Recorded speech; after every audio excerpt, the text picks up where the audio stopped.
Okay, today we're going to be talking again about Jorge Luis Borges. We're going to be discussing a different short story, The Garden of the 14 Paths, one of his most famous. I've already talked about his magical realism and shown you these photographs last time, so let me skip straight ahead to the beginning of The Garden of the 14 Paths. It's quite a puzzling story in various ways, because it begins with this quotation, really, or at least supposed quotation. On page 22 of Little Hart's History of World War I, you'll read that an attack against the Sarajevo line by 13 British divisions, supported by 1,400 artillery pieces, planned for the 24th of July 1916, had to be postponed until the morning of the 29th. The torrential rains, Captain Little Hart comments, caused this delay, an insignificant one to be sure. Now, at first glance, it's like, okay, he's telling us about this. One of those things he apparently stumbled upon in the basement of the Buenos Aires library. But now, what's going on here? We're going to come back to this quotation in the sense in which it's a misquotation. But, first of all, who is this fellow Little Hart? It turns out he's a very prominent military strategist and historian of the First World War. He was somebody who served as a captain during the First World War. He was appalled by trench warfare and the fighting that he saw. And so he ended up writing a book on military strategy, trying to embody the lessons that he thought ought to have been learned from the First World War and its disasters. He advocates something he calls the indirect approach. Suppose the enemy is dug into trenches on the other side of no man's land, protected by barbed wire, by machine gun embankments, and so on. What do? Here's the thing you don't do. Attack directly. Send your troops out of their trenches, across no man's land, toward the machine gun fire, and toward the barbed wire. That's what almost everyone did during the World War I fighting. It was a disaster.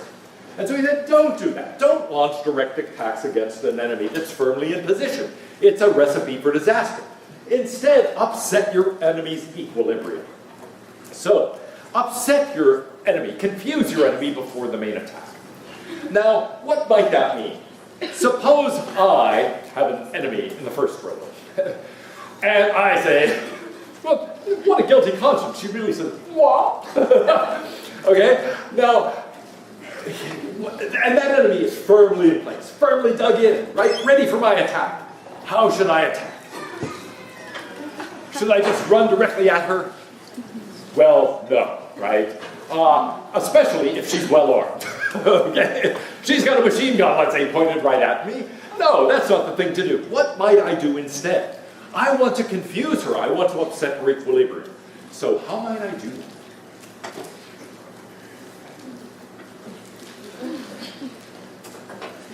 Gosh, you people stink at fighting, don't you? What could I do? Or some, here's another way. Maybe you're more familiar with this. I'm a football running back. And suppose she is instead somebody who is the opposing defensive guard. And I want to go that way. She doesn't want me to. What should I do? Run straight at her? No. Okay, here's my idea of how to run the football. Oh, boom, right? No, that's not how you do it. What should I do? Spin move. Good, I try to confuse her. So maybe I do a spin move. I go like, whoa. There are reasons why philosophy professors don't tend to be football players. Or I might, do this type of thing, right? I try to dodge, I try to go in a different direction from what's expected. I try to do the thing the enemy won't expect. Or let's say I really do want to go there for some reason. Let's say I'm supposed to catch a pass, and I've got to be there. I'm thinking, somebody's in my way, what do? I try to fake her out of position and get her to move so that then I can go where I need to go. So that's the kind of thing we have to do in a military context too. You have to try to upset the enemy's equilibrium, confuse them in what you're about to do, what they're supposed to do. So he says, in strategy, the longest way around is often the shortest way there. A direct approach to the object exhausts the attacker and hardens the resistance by compression, whereas an indirect approach loosens the defender's hold by upsetting his balance. So in short, don't just constantly run it up the middle. Sometimes do an end run. Sometimes go off tackle, and so on. Sometimes throw a pass. Do things that keep the enemy confused, that keep the enemy from guessing what you're about to do. The profoundest truth of war is that the issue of battle is usually decided in the minds of the opposing commanders, not in the bodies of their men. Now this, I think, is an extremely interesting insight.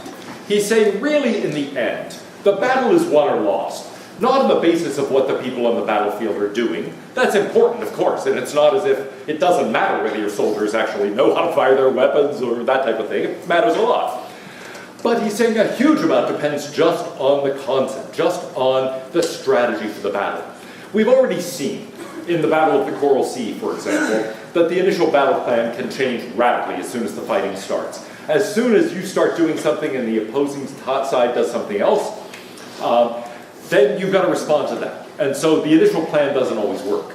But his point is that the initial plan actually has a huge amount to do with success or failure. I can give you the academic equivalent. A huge amount of whether a course succeeds or fails is determined before the semester even starts. It's just a question of whether the syllabus is well designed or not, whether I've got a good plan for the course. If it's a good plan, then even if I don't always execute it all that well, even if the students don't always read the material or don't always do very well and so on and so forth, the course works out okay. But if I've got a bad plan, then in a sense it doesn't matter how well I do things, it doesn't matter how hard the students try or how smart they are, it's not going to add up to anything. And so a huge amount is determined by the quality of the planning, the strategy that goes into it. And here he gives us actually a little map of how this is supposed to go. We have a principle of security and a principle of economy of force, and then principles of protective formation, reconnaissance, fixing, decisive maneuvers, and exploitation.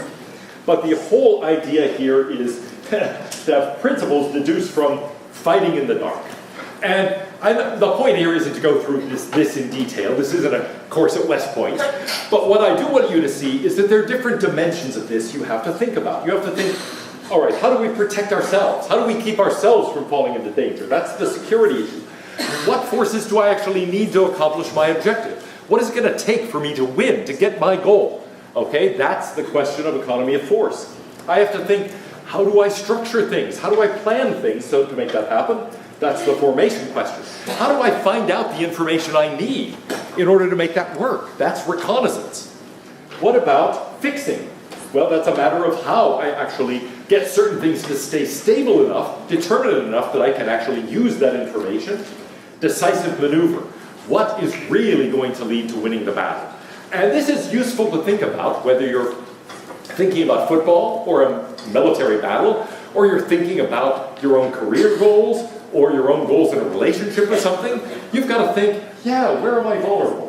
What is it going to take to actually succeed at this business venture, or at getting that degree, or whatever? All of those things are going to have to be plotted out, and you've got to think about all those elements of strategy. Yeah? In that diagram, is it possible to have all four of those check marked, or is it like a give and take? Like if you want to have principle of fixing, your principle of reconnaissance goes down, like vice versa? That's a good question. You've got finite resources. And so the ideal is to get all of these covered, and yet you might have to choose, right? Wait a minute, if I take some troops and send them up there to scout for reconnaissance purposes, that means that they're not here if the enemy attacks. So I'm reducing my own immediate security by doing that. And so in practice, yes, often you have to trade one off against another. That's a great point. Ideally, you'd have enough soldiers and enough time and everything else to do all of this, but in fact you don't. I've been writing some about the Battle of Brandywine for reasons connected to non-monotonic logic that don't have to interest you. Washington's reasoning is just kind of interesting, I think, in that connection. But what happens there is basically Washington gets a bunch of conflicting reports during the day about British troop movements. He's not sure whether this is a feint, whether it's actually the British moving to the north of his position. He waits until 5 o'clock until he has determinate information that, yes, it's a large British force, and by then it's too late. And he barely escapes from Brandywine with his forces. Cornwallis almost wins the war right there. And so it's the kind of thing where Washington, in effect, realizes I have to make trade-offs. If I send some troops up there to find out what's going on, then I'm highly vulnerable. And if I'm wrong about what's going on, then I'm toast. And so he just sits and waits for a long time. And it turns out that's a very bad decision, too, and leads to problems. So he's in exactly that position of not really having enough to accomplish all of those things at once. But now, as I mentioned, that quote from Little Heart is actually a misquotation. That is not what it says. And in fact, we've talked already about the Battle of the Somme, the bloodiest battle of the First World War. When did it begin? You don't remember? July 1st, 1916. That quotation was talking about things happening at the end of July. That would have been during the Battle of the Somme, but it wouldn't have been the initial part. So take a look at the actual quotation from Little Heart's history. The bombardment began on June 24th. The attack was intended for June 29th, but was later postponed till July 1st. So we're talking about the very beginning of the Battle of the Somme here, owing to a momentary break in the weather. This postponement, made at French request, involved not only the spreading out of ammunition over a longer period and consequent loss of intensity, but a greater strain on the part of the assaulting troops, who after being keyed up for the effort had to remain another 48 hours in cramped trenches under the exhausting noise of their own gunfire and the enemy's retaliation, conditions made worse by torrential rain which flooded the trenches. So, I want you to put yourself imaginatively in that position of being one of the British or French troops, preparing for the beginning of the Battle of the Somme. You're ready to attack on the 29th. And then the French say, "Oh, monsieur, we are not ready." "Please wait for us." And you say, "All right, we'll wait." So, what happens during those 2 days? Your artillery fire continues. So for 48 hours, you're there. You get no sleep at all because it's constantly ba-boom, ba-boom, trying to pound the German lines. That goes on for 2 more days. It's already been going on for several days. Now 2 more. So already, imagine, you haven't slept for a couple days already. 2 more days of no sleep, plus torrential rain. And so the trenches flood. You're there in the rain with this boom, boom, boom, no sleep. You're soaking wet. This goes on for 2 more days. And is that like inconsequential to be sure? No, by the time you're attacking, you're wet, you're cold, you're exhausted, okay? Actually, don't try this, okay? I was about to say, try going without sleep for 2, 3, 4 days, but actually too many of you are going to do that at the exam period. Please don't try this out. I don't want you in the position of the attacking troops on July 1st, 1916. You know what happened to them. But in short, yeah, sorry, that's really disturbing. But the idea is, yeah, look, of course it made a huge difference. So Little Heart is actually saying it made a huge difference to the success of the battle initially, or its failure, really, that people had to wait that long. And so what we've got here is not a quotation, a misquotation. Now there's something else that's bizarre, because after this quotation, or misquotation, we then get this. The following statement dictated, reread, and signed by Dr. Yu Sun, former professor of English at the Hochschule in Qingdao, throws an unsuspected light over the whole affair. The first 2 pages are missing. Now wait a minute. How does this throw light over the entire affair? It's sort of bizarre, right? You might think, wait, what's going on here? What do they have to do with one another? And here we've got a former professor of English at this school in Qingdao, China. And he's now, well, where? What's going on? How does he have anything to do with any of this? Well, we find out. Initially, he's running away from Captain Richard Madden. He, it turns out, is a German spy. He is Chinese, but here he is in Britain spying for Germany. And throughout, he has information. He is trying to relay back to Berlin. And Captain Richard Madden has figured out that he's a spy and is trying to prevent him from relaying that information. So the crucial question facing our hero here, Dr. Yu Sun, throughout the story, is how do I get this information back to Berlin? Well, already, this is kind of strange, right? We've got the person who is a foreigner in this foreign land working for yet another power as a spy. It's a very strange setup. Moreover, as soon as he starts running away, he initially barely escapes, right? He manages to catch this train. He comes up with an idea for how to relay the information. He goes running out of his apartment, barely missing Captain Madden. He makes the train, and he begins to think. What does he begin to think about? Well, the nature of time, which is really, in a sense, what this story is about. The connection between time and morality. He says, then I reflected that everything happens to a man precisely now. Centuries and centuries, and only in the present do things happen. Countless men in the air, on the face of the earth, and in the sea, and all that is really happening is happening to me. All that's happening is happening to me right now. Now, what's the relevance of this? Well, he's putting forward a view here that in philosophy has a name. It's called presentism. It says the things that are real are the things that are here now, that are present now. The past was, the present is, the future will be. And so the past, actually I did that from my point of view, I should be doing it from your point of view. The past, well, it used to exist, it did exist, it doesn't exist anymore. Does Socrates exist? No, says the presentist. Socrates did exist, doesn't exist anymore. Confucius. Does Confucius exist? No, Confucius did exist, but doesn't exist anymore. You and I exist right now. Did we exist back then? No. Will we exist in the future? Well, if you go far enough into the future, no. And so the future will be real, but it's not real yet. The past used to be real, but it's not real now. The only thing that's real, the only thing that's actually happening is happening now. Reality is restricted to this present moment. Now, so what? Suppose you believe this. What Borges is exploring in this story are the moral ramifications of these concepts of time. So I want you to think for a moment. What would it mean if there is no past, there is no future, there is only the present moment?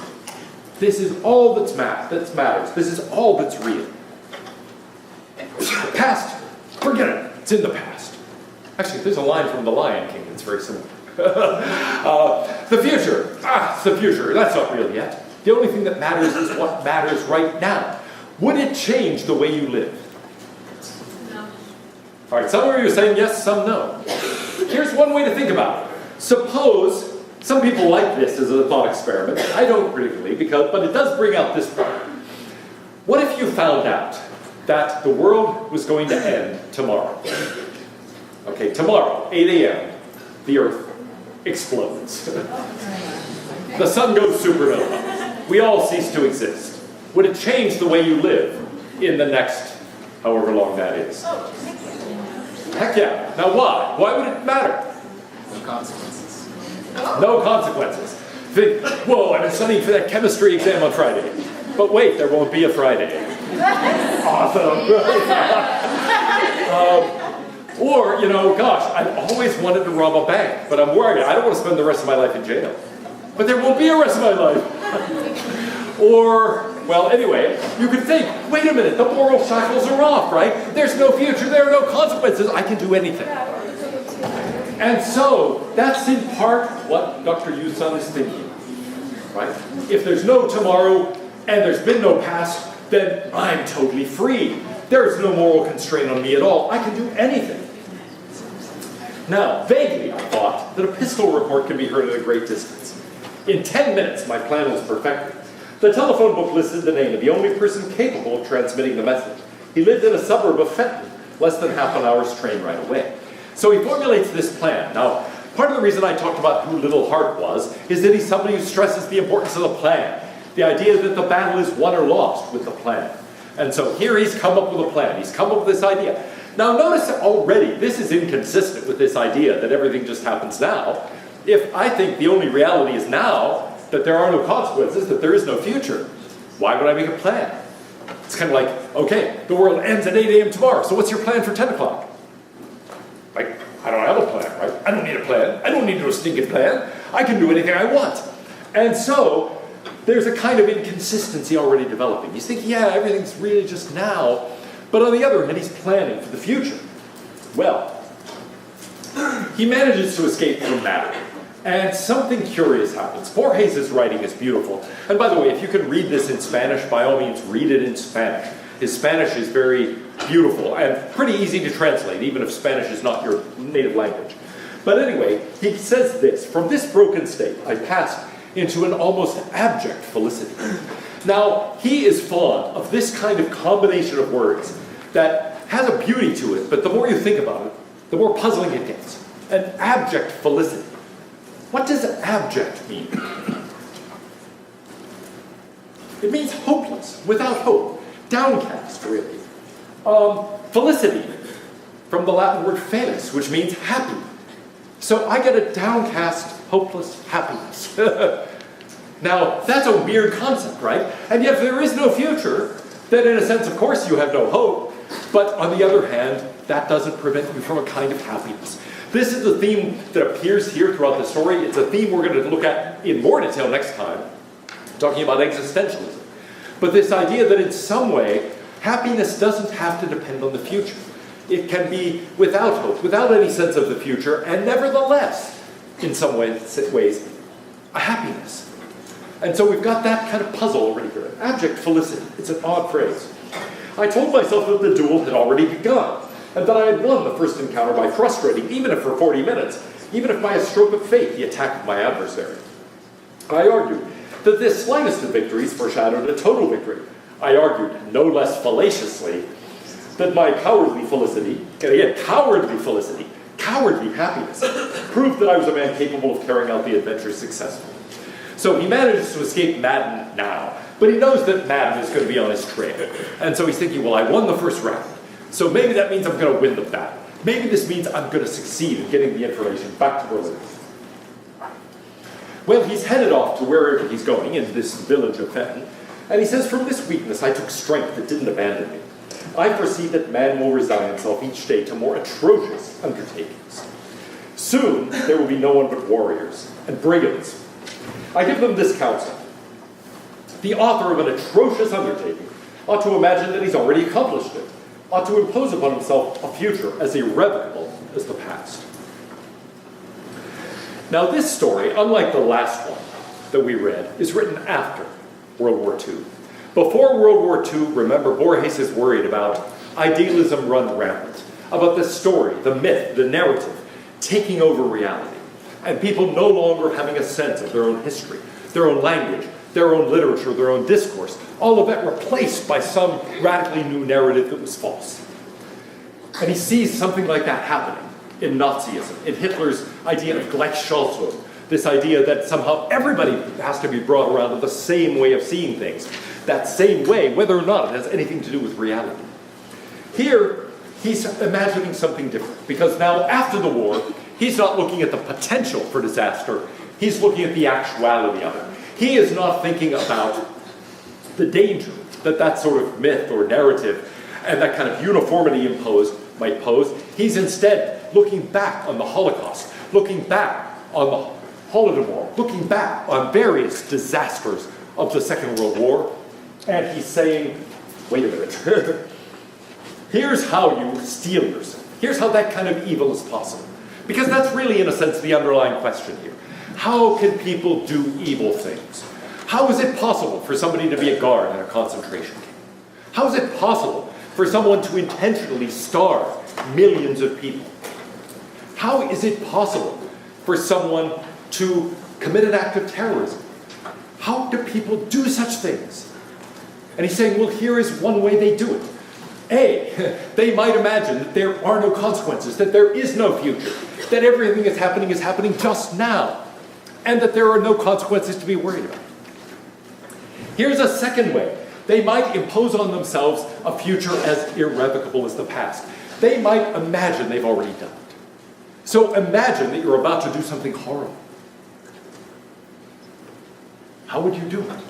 How would you steel yourself? Part of your being is rebelling against it, saying, no, this is an awful thing. Here is one way you might do it. Imagine it's already done. I've already made the decision. It has already been carried out. And now it's as if I no longer have any choice. This is closely related to a traditional philosophical problem. It's called the problem of foreknowledge. And it goes like this. God knows everything. God is omniscient. But if God knows everything, then God already knows what you will do tomorrow. But look, that means it's already fixed what you're going to do tomorrow. God already knows it today.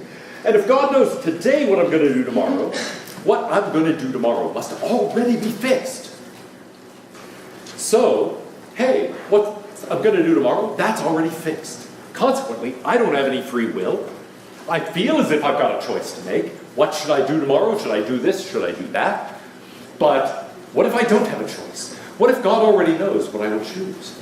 Maybe God, in creating me, knew that I would do such and such on Thursday, or that I would do such and such on Friday. God already knows whether I will catch the Mewtwo at the Pokemon raid on Friday. Oh, that means it's already determined. That means it doesn't matter how I throw the little Pokeball. Well, something's weird about this argument, right? But that's the idea. We're imagining, in effect, by way of God and God's foreknowledge, that actually the future is already fixed. It's already determinate. I don't really have any choice. It's already been mapped out. God knows what's going to happen. Well, here we get now another major theme of Borges that appears in many of the stories and poems. The idea of reality as a labyrinth. And so he says the instructions to turn always to the left in just getting to this village of Fenton reminded me that such was the common procedure for discovering the central point of certain labyrinths. I have some understanding of labyrinths, not for nothing am I the great-grandson of that sweet pen, who was governor of Yunnan and who renounced worldly power in order to write a novel that might be even more populous than the Hung Lu Man, and to construct a labyrinth in which all men would become lost. So he has this ancestor who was dedicated to writing a novel, a very complex and intricate novel, and to constructing a labyrinth. And so he thinks, yes, imagine that I'm trying to find my way, either toward the center of, or maybe out of, a labyrinth. What do I do? Now, the Hung Lu Man is a real novel in Chinese. It's translated as The Red Chamber Dream. Here are some images of artwork inspired by it. It was compiled in the 18th century. Circulated initially with 80 chapters, it ended up being published with 120 chapters. And it's an immensely complicated work. It does contain, well, first of all sorts of contradictions. Secondly, it contains a character, Yu Tsun, who is our hero in this story. Now, the author of this work, Joy Chin, claims that the work is not his. He's only one of many editors who have worked with the text. And so we get this very interesting story. This story presented by somebody who says, look, I didn't write this. I'm just the editor. I've collected all this stuff. Here is something that actually other people have written. And one of the main themes of this complex novel is that truth becomes fiction when the fiction's true. Real becomes not real where the unreal's real. In other words, it's about the line between reality and fiction. Between appearance and reality. Between what is real and what is not real.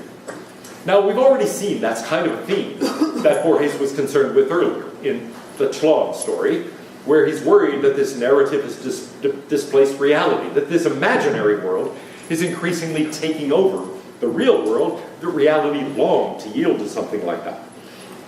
The whole point of this novel is in a way to probe that question. What's real, what's unreal? What is appearance, what is reality? Some people have created wax figures of Dr. Stephen Albert and Yu Tsun here. Anyway, going back to the ancestor, writing the novel and constructing the labyrinth, 13 years he dedicated to these heterogeneous tasks, but the hand of a stranger murdered him, and his novel was incoherent, and no one found the labyrinth. So this ancestor sounds like a pretty pathetic character, right? Nobody could make any sense of his novel. No one found the labyrinth he was supposedly constructing. In any case, Yu Tsun, as he's going along toward this village, thinks of a labyrinth of labyrinths, of one sinuous, spreading labyrinth that would encompass the past and the future, and in some way involve the stars. Absorbed in these illusory images, I forgot my destiny of one pursued. I felt myself to be, for an unknown period of time, an abstract perceiver of the world. Now, I think there's a real psychological phenomenon he's pointing out here, but also this idea of an abstract perceiver of the world is really interesting. So first of all, the psychological reality. Have you ever been really nervous before something big, before something that's going to have a big effect on your future? What goes through your mind? Maybe you're there, I don't know, what are things like this in your life that have been like a big deal?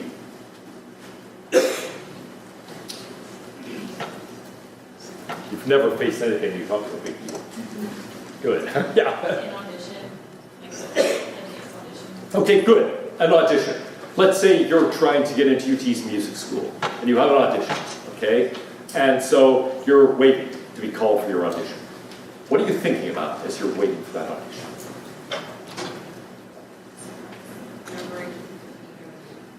Yeah, go ahead. Did I do enough?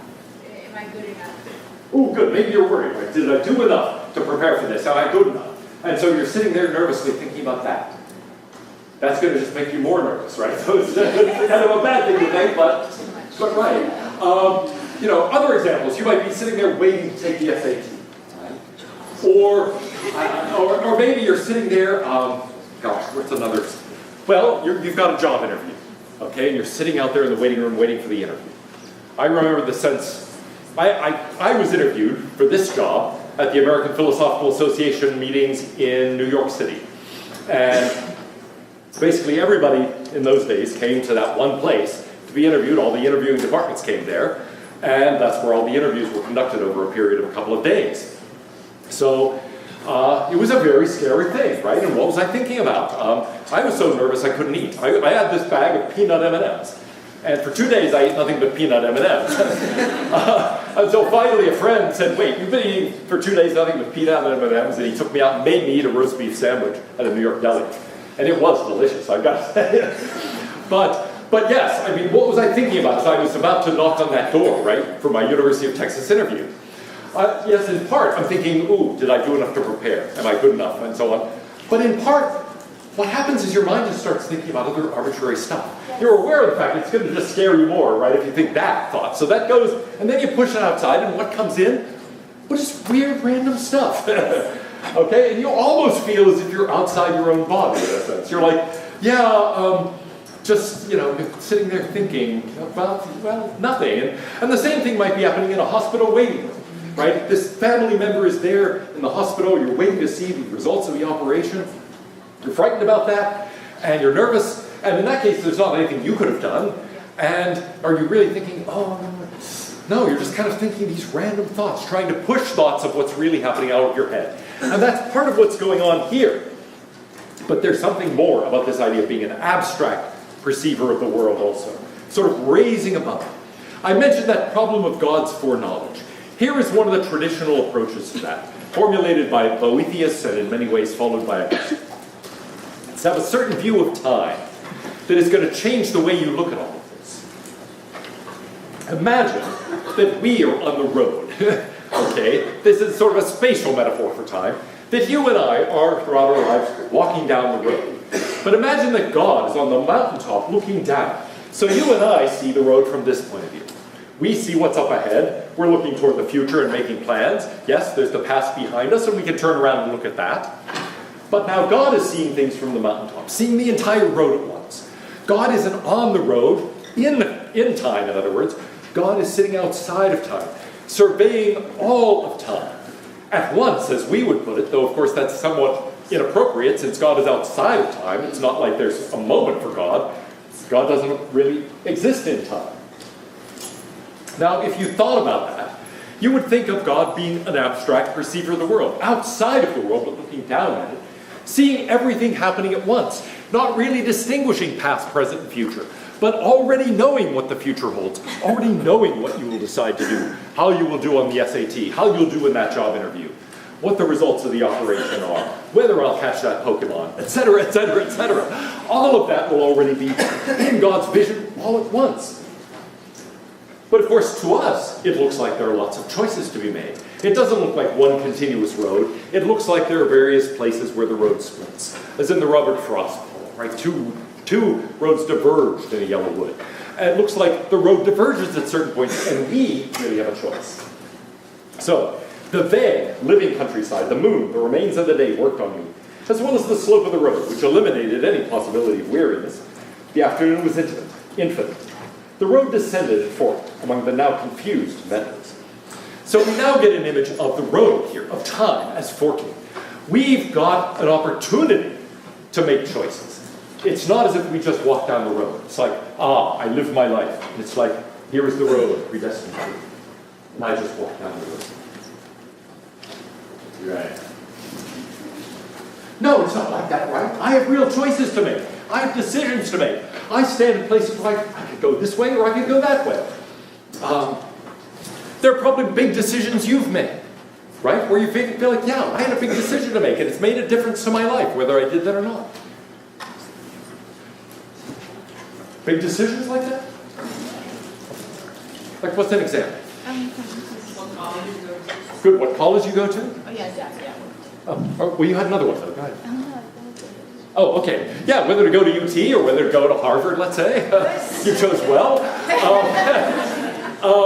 What other kinds of big decisions? Well, maybe what job to take, what city to choose to live in once you graduate. Maybe a decision about who to marry. Maybe a decision about, gosh, all sorts of other things that might seem very small. Some of my favorite movies are about the effects of small things. Run, Lola, Run is like that. It's about these tiny things that happen, tiny decisions, tiny random things that have a huge impact on people's lives. In any event, yeah, it feels like often we have to decide, do we take that path or this path? Now, suddenly he comes upon a realization. Says, Sweet Pen must have said once, I'm withdrawing to write a book. At another point he said, I'm withdrawing to construct a labyrinth. Everyone imagined two works. To no one did it occur that the book and the maze were one and the same thing. The book is the labyrinth. So in constructing the labyrinth, he was constructing a literary labyrinth. Something that is an elaborate, confusing story that you have to find your way through. I don't know if you've ever been inside a labyrinth. This is one that's behind the governor's mansion in Williamsburg. Yes, I've been there. Yeah, oh good, Yes, I've good. been there. It's very beautiful. Yeah, every year in school when I was in Virginia, they would take us to Williamsburg, and we'd take the tour of the House of Burgesses and the governor's mansion and all that. It's very beautiful. And then, this is I think how the teachers got a break. They would bring us back here and then say, see you in an hour. And we would all get lost in the labyrinth. I didn't think of it that way at the time, but now that my daughter teaches elementary school, I realize, yeah, that's what they were doing. Anyway, he's thinking about this, and he comes upon this sentence from his ancestor. I leave to the various futures, not to all, my garden of 14 paths.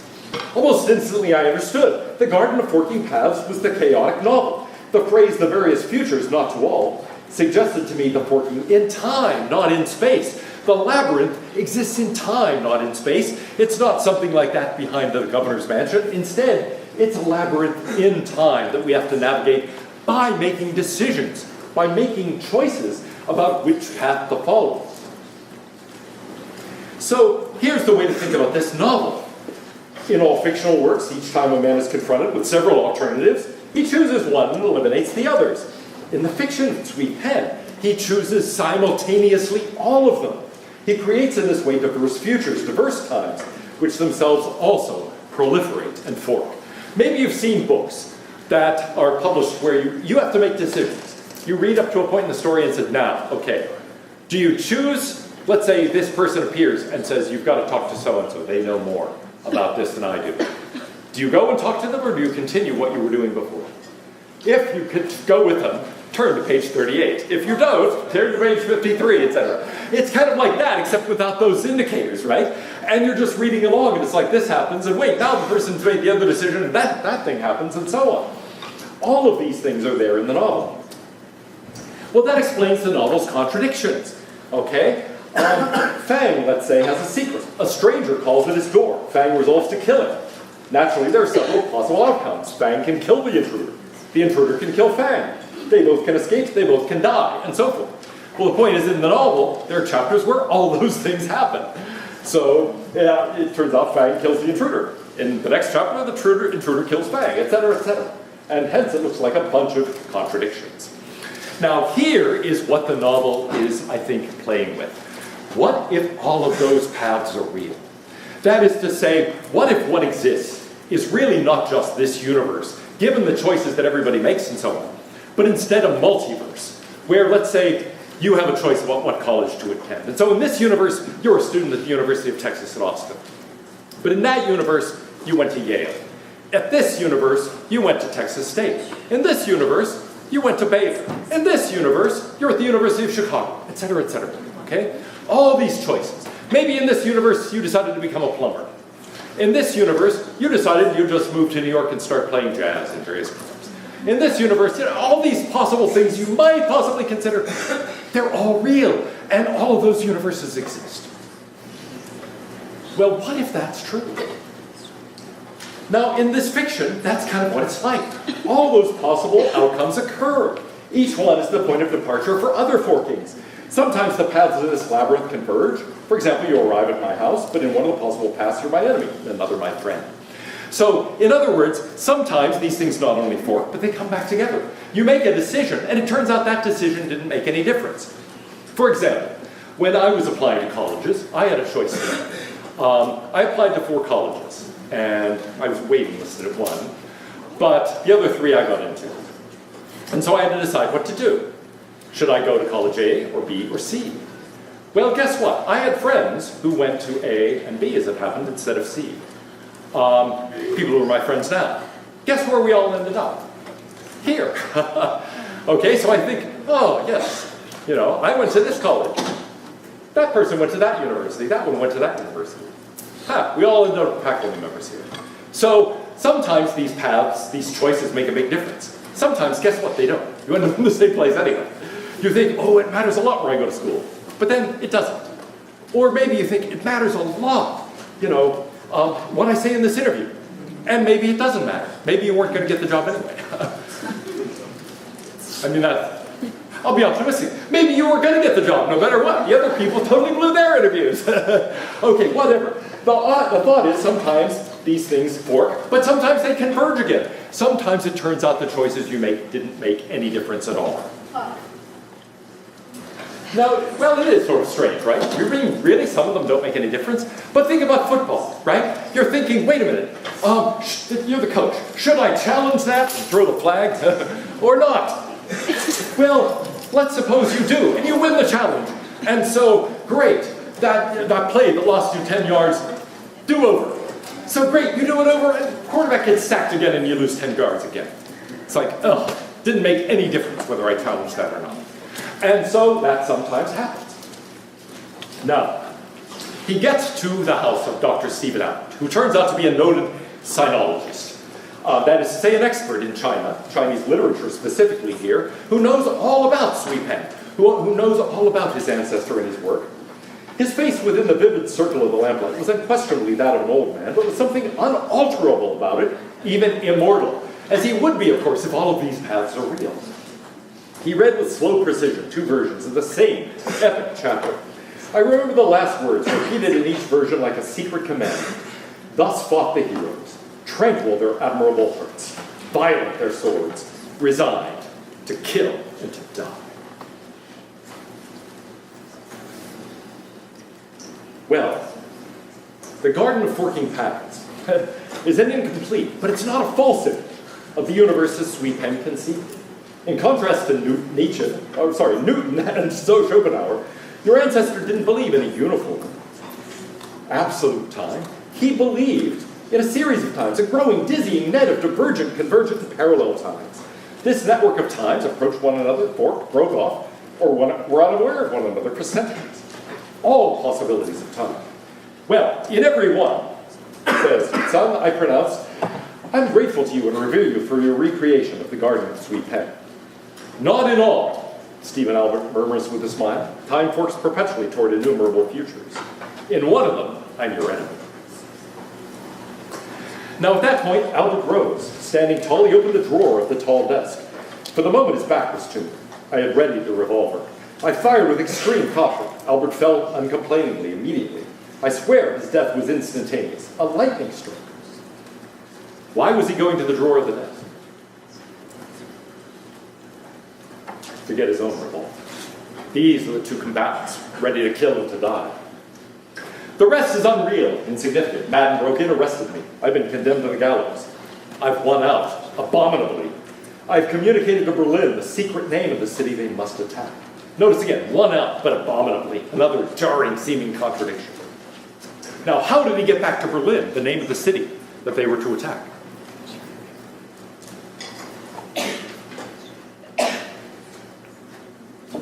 Well, he killed Stephen Albert. So, newspapers report that this person from China, one Yu Sun, murdered noted sinologist Stephen Albert. Now, why does that get a message back to Berlin? That's the name of the town that's going to be attacked. Albert, France, which is precisely the town that was at issue in the Battle of the Somme. So the thought is, aha, he managed to actually send the message back to Berlin. That's where to expect the attack. That's why the British and French attack were such disastrous failures, because Germany already knew where the attack was coming. Now, notice the convergence. If Madden had caught him right at the beginning of the story, he'd be in jail waiting to die. And he is in jail waiting to die. So for him personally, it didn't matter whether he managed to send word back to Berlin or not. He is, well, multiple paths here, but they converge to the same outcome. He is there on death row. Just as, you might think with that little heart quote, that the delay didn't make any difference. But that was a misquotation, right? In fact, it did make a big difference. It was not inconsequential. Those paths didn't converge. Now, the story near the end goes this way. They bombed it yesterday. I read in the same papers that offer doing on the mystery of the learned sinologist Stephen Albert, who was murdered by a stranger, one youth son. So he feels like, at least I succeeded. I won out. I got word back to Berlin that Albert was the town that they had to worry about. On the other hand, for me, it's all the same. I face the outpost. But now, here's his account of how he won out. The chief deciphered the mystery. He knew my problem was to indicate, through the uproar of the war, the city called Albert, and that I had found no other means to do so than to kill a man of that name. He does not know, no one can know, my innumerable contrition and weariness. But did his plan work? He read in the same papers that reported his murder of Dr. Stephen Albert that the town had been bombed. That means they had to happen at the same time. That means Berlin had to do it, and to know this before any word could have gotten back to them. So in fact, it didn't make any difference. They figured it out by some other time. The bombing occurred before the Germans could have heard the murder. So in the end, it looks like, wait a minute, he's more of a failure than he even realizes. It turns out that outcome in the war was going to happen whether or not he did any of this. Whether or not he killed Stephen Albert, the expert on his own ancestors' work. It didn't make any difference in the end to the outcome at all. Well, there is a little picture of the Battle of the Somme, and there you see the town of Albert, right behind the main lines, where exactly the battle began. One last note about that city. The most notable thing in it is that statue, which during the war had been hit and was knocked down so that it pointed like that, which a lot of people took as a symbol for the war. A bomb hit it, didn't destroy it entirely, but knocked it askew. Anyway, that battle was also like this, right? The lines hardly moved at all, even though hundreds of thousands died. Now, one final note. Albert was also the town that the Germans took at the end of the war, when the people from the Eastern Front came and broke through the British and French lines. It was there that they actually got trapped because they spent their time in the basement drinking wine and got surrounded by the British and French again. Well, one last weird note. Little Hart ended up in 2006 being proposed as spying for Germany.